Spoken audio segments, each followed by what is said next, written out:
Révéler afin d'inspirer pour transformer. Tel est notre credo sur cette deuxième phase de campagne de sensibilisation sur les leviers du bien-être au travail.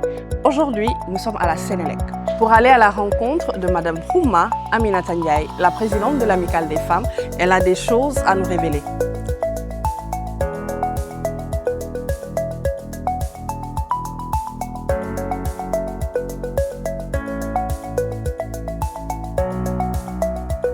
Bonjour Madame Khouma.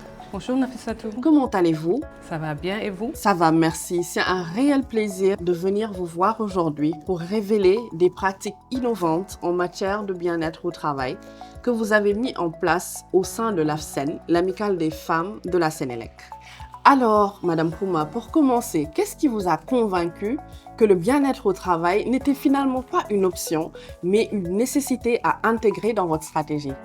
Oui, ma chère. Le bien-être au travail n'est pas une option, c'est un impératif. J'en suis convaincue parce qu'il a un impact direct sur la performance, il améliore la productivité, réduit le stress et les risques psychosociaux, renforce l'ambiance de travail et stimule la créativité.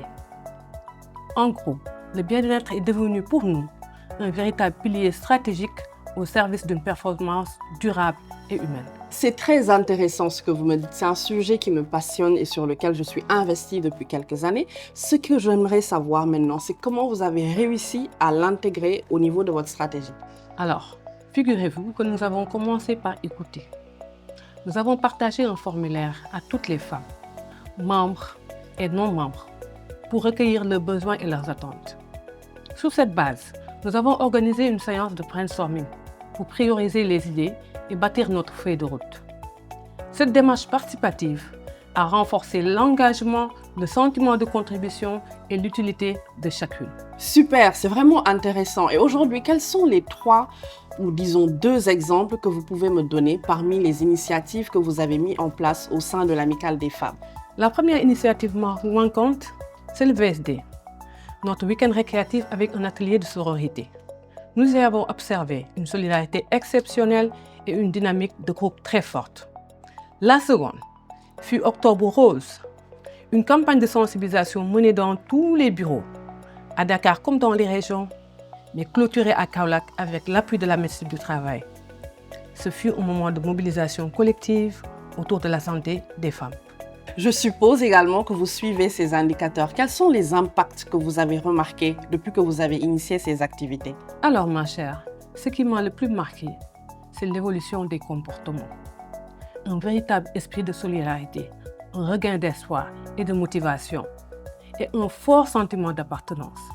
Les collaborateurs participent davantage et sont fiers de porter les initiatives de l'Amicale des femmes. Super, Madame Khouma. Et aujourd'hui, quel est le conseil que vous donneriez à un manager qui hésite encore à mettre le bien-être au travail dans les leviers de performance? Chers managers, investissez dans les personnes.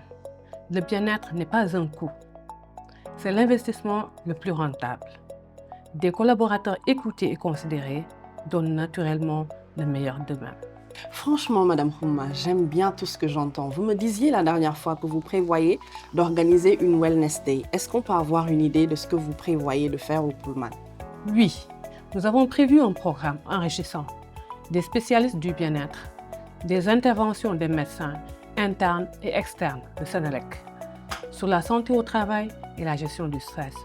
Puis, un moment de show pour terminer dans la convivialité.